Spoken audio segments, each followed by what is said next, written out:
Arestado ang isang babae na tinangka umunong ibenta ang sariling anak na 1 taong gulang. At sa pamamagitan ng social media, inialok na ipaampon ang bata kapalit ng 8,000 piso. Saksi, si Von Aquino. Nang magkaabutan ng pera, inaresto ng PNP Northern District Anti-Cybercrime Team ang suspect.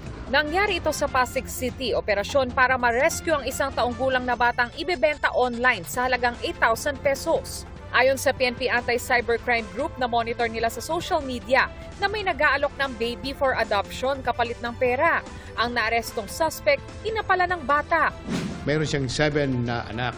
And out of 7, meron na siyang naibintang isa. So the rest ay yung nasa custody ng kanyang mga relatives. So ngayon, yung ibinibinta yung bunso yun, kahirapan ang sinasabi niyang suspect natin. Nasa kustodiya na ng Pasig City Social Welfare and Development Office ang bata, habang ang ina dinala na sa Pasig City Police Station. Ayon sa PNP-ACG, na-inquest na ang suspect para sa mga kasong paglabag sa Anti-Trafficking in Persons Act of 2003, Special Protection of Children Against Abuse, Exploitation and Discrimination Act. Ang parehong kaso ay isinampa kaugnay sa Cybercrime Prevention Act of 2012. Babala ng PNP Anti-Cybercrime Group, hindi lang ang mga nagbebenta ng bata ang pananagutin sa batas, kundi pati na rin ang mga bumili sa kanila. Gusto niyo mag-ampon, pumunta kayo sa karapat-dapat na ahensya ng ating gobyerno, lalo na sa DSWD, then of course, it should be processed sa court natin. Basta ito ay napatunayan natin na you are frequently buying mga baby. So this is already in violation ng Anti-Trafficking in Persons. Paalala ng PNP-ACG sa mga magulang. Ang anak, siyempre, hindi yan property na parang mabilis ibenta. So we have to follow the procedures according to the requirement under the law. So pinagbabawal po yan, ito ay malaking kasalanan sa ating batas at of course sa batas ng Diyos. Para sa GMA Integrated News, ako si Von Aquino, ang inyong saksi.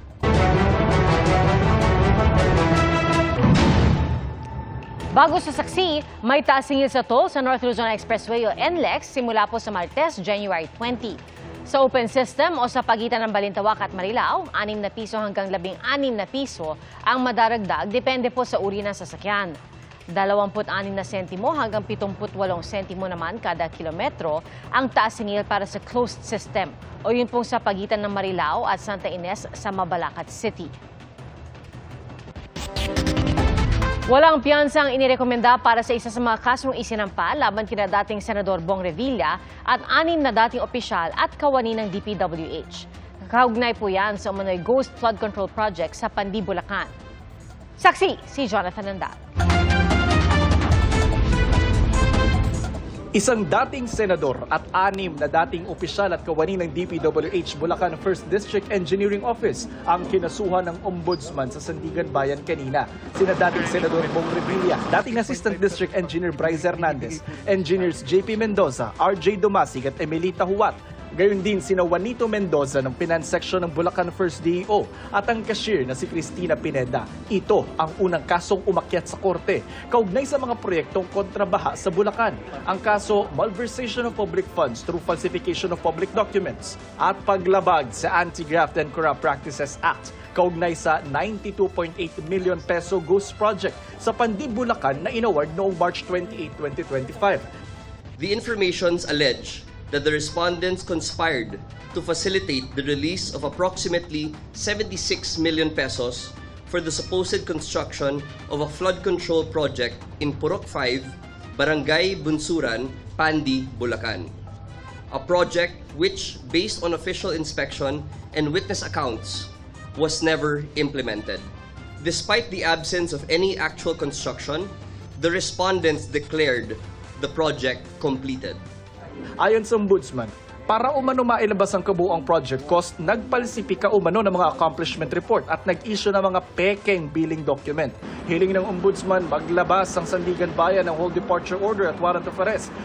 For the case of malversation, the prosecution recommended no bail. That said, if and when warrants of arrest are issued by the court, the respondents will have to be detained pending trial. Kasunod nito, iraraffle ang mga kaso sa Sandigan Bayan para malaman kung anong dibisyon ang hahawak nito. Sinisikap pa naming makuha ang panig ng mga kinasuhan.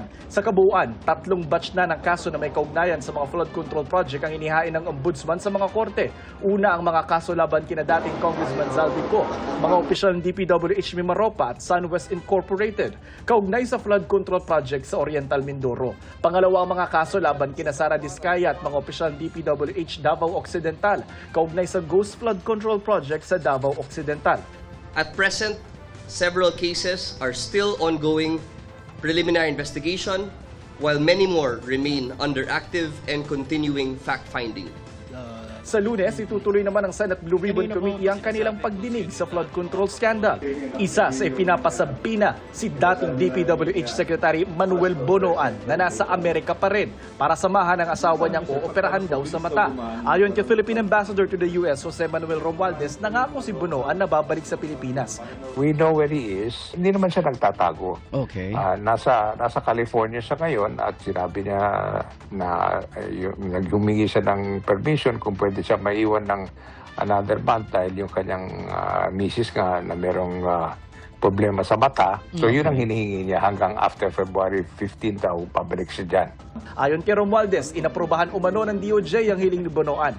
Bagay na kinukumpirma pa ng GMA Integrated News sa DOJ. We're prepared to help him kung meron man siyang problema, no? Pero yun, at saka tinanong ko naman sa kanya kung babalik siya sa Pilipinas. Sabi niya, wala naman siyang tinatago. Talagang babalik siya. Sinabi naman niya, he was given an extension. Ayon naman kay Senate Blue Ribbon Committee Chairman Ping Lacson, alamin niya sa DOJ kung talagang pinayagang mag-extend si Bonoan sa Amerika.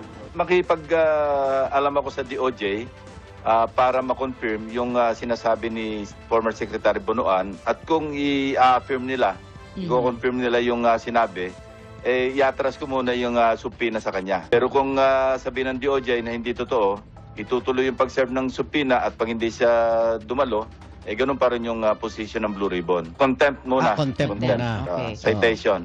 Para sa GMA Integrated News, ako si Jonathan Andal, ang inyong saksi. Bago sa saksi, isa pang akusado sa pagkawala ng mga sabongero ang arestado ngayong gabi. Kapwa akusado siya ni Atong Ang sa arrest warrant na inilabas ng Lipa RTC. At dahil po dyan, si Ang na lang ang hinahanap sa 21 akusado. May babala naman ang NBI sa sinumang magkakanlong kay Ang. Saksi, si Darlene Kai. 3 pulis lang ang pinapasok sa loob ng balikan nilang address ni Atong Ang sa Mandaluyong City. Hinalughog nila ang gusali habang nakasuot ng body-worn camera at iba pang recording device alinsunod sa utos ng korte. Pero wala pa ring Ang na natagpuan doon. Dahil po yung address po na nakalagay po dito sa warrant of arrest, kaya doon po tayo mag-search. Although po na-implement na po namin to sa ibang branch po, ng branch 26 po sa Santa Cruz, Laguna. Kasi po ma'am, ito po ay kailangan naming implement kasi mag-return po kami ng warrant sa branch 13 Lipa City, Batangas po. Bukod kasi sa Santa Cruz Regional Trial Court, naglabas na rin ng arrest warrant ang Lipa RTC Branch 13 laban kay Ang para sa 6 counts ng kasong kidnapping with homicide. Kaugnayan ang pagkawala ng 6 na pinagbintangan umanong ng daya sa AA Cobra Game Farm sa Lipa, Batangas. Bigo uli ang Mandaluyong City PNP na matagpuan sa property na ito sa barangay Mauway, Mandaluyong City ang negosyanteng si Charlie Atong Ang. Pero sinisiguro nilang mahigpit na babantayan itong lugar. Hinarap ang mga pulis ng abogado at ilang tauhan ni Ang. Paano po yung gagawin ng camp ni Mr. Atong Ang in compliance with the Lipa warrant of arrest? Right now, please direct all your concerns to his lead counsel, Attorney Villarreal. Ayon sa lead counsel ni Ang, hindi pa niya nakikita ang warrant mula sa Lipa Court. Pinayuhan daw niya si Ang na wag munang sumuko sa mga otoridad habang ginagawa ng legal team ang lahat ng legal na hakbang sa korte. Pero ayon sa Justice Department, dapat sundin ang arrest warrant. Ang mungkahing wag itong sundin, hindi lang daw maling payo, kung hindi unethical umano at maaaring isang krimen. Para naman sa mga kaanak ng mga nawawalang sabungero, nakaka-insulto raw ang payong ito. Tama ba yun? So hanggang ngayon pinapaikot pa tayo rito pati ng abogado eh. Hindi niyo na humaluloko yung taong bayan. Lahat ho nakatingin. Kagabi, pinasok din ng mga tauhan ng CIDG ang farm ni Ang sa bayan ng Santa Cruz para isilbi ang 4 na warrant of arrest. Pero matapos inspeksyonin ang lahat ng kwarto at gusali sa lugar, wala silang nakitang bakas ng negosyante. Paniwala ng mga otoridad, maaaring may mga tumutulong kay Ang. Kaya nagbabala ang NBI na maaari silang maharap sa mabigat na parusa. Presidential Decree 1829, otherwise known as obstruction of justice. Sinasabi po dito na ang tao na nag-harbor, nagkukonceal o nagfa-facilitate ng isang tao na ipinaghahanap ng batas ay pwedeng mapatawan ng penalty na imprisonment o prison correctional, 6 months and 1 day to 6 years, or fine, o pwede rin meron ng fine, meron pang imprisonment. Nagtayo rin ng hotline ng NBI na pwedeng tawagan ng mga may impormasyon kaugnay sa kinaroroonan ni Ang. May nakalagay ring hotline sa poster na inilabas ng PNP. Ang poster, may litrato ni Ang bilang most wanted ng Department of the Interior and Local Government. Nakalagay rin ang tungkol sa pabuyang 10 milyong piso. Marami pa raw property si Ang na hindi pa tukoy ng mga otoridad at hanggang hindi pa naaaresto, hindi uusad ang kaso laban kay Ang dahil wala pa ring jurisdiction ng korte sa kanya hanggat hindi siya nababasahan ng sakdal o maa-arraign. Sa ligang batas natin, may karapatan yung mga akusado. Hindi ka pwedeng akusahan kung hindi wala yung karapatan mong iharap sa iyo yung testimonya. Diba? Nung laban sa'yo, nagre-reklamo. Pati sa arraignment, kailangan presente ka. Diba? Kaya may proseso po. Pero pwede nang umandar ang kaso ng mga kapwa-akusadong naaresto na. Magpapatuloy ang kaso laban dun sa mga tao na yun. Habang yung akusado na na-issuehan ng bench warrant ay patuloy namang hahanapin ng ating mga kapulisan. Bukod kay Ang, 20 iba pang kapwa-akusado ang pinaaresto ng Lipa RTC kabilang ang ilang pulis. 16 sa kanila ay kasama rin sa mga inisyuhan ng arrest warrant ng Santa Cruz RTC at nauna nang nasa kustodiya ng mga otoridad. Naaresto na rin ng PNP-CIDG ang 3 pang kapwa-akusado ni Ang kaugnay ng kaso sa Lipa RTC. Ang 11 pulis na kasama sa mga naunang pinaaresto kaugnay ng missing sa Bungero, dismissed na kaya wala na silang makukuhang retirement benefits at hindi na pwedeng maupo o maging empleyado sa gobyerno. Inirekomenda namang i-dismiss si Brigadier General Romeo Macapas na sinampahan ng administratibong kaso ng magkapatid na patidongan.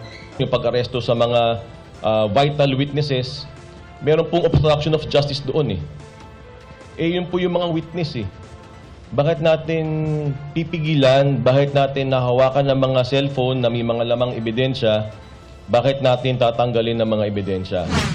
Ang ilan sa pamilya ng mga missing sa Bungero, nagsalo-salo sa tanghalian kanina para ipagdiwang ang pagpapaaresto ng korte sa mga akusado. Nabuhayan po yung loob namin na kahit malilit na tao lang po kami, kaya pala namin lumaban. Doon na rin nila nalaman na may inilabas na ring arrest warrant ang Lipa RTC. Confirm na, sir.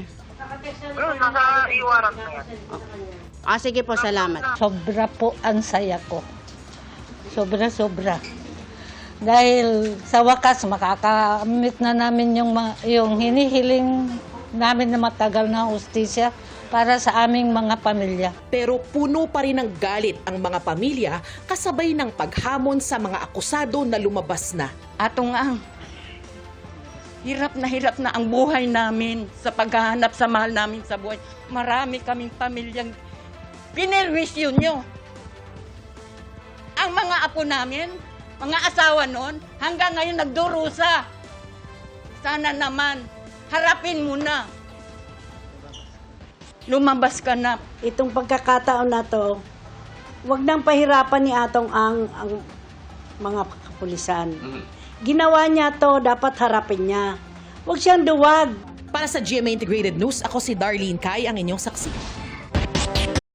Mga kapuso, maging una sa saksi. Mag-subscribe sa GMA Integrated News sa YouTube para sa iba't ibang balita.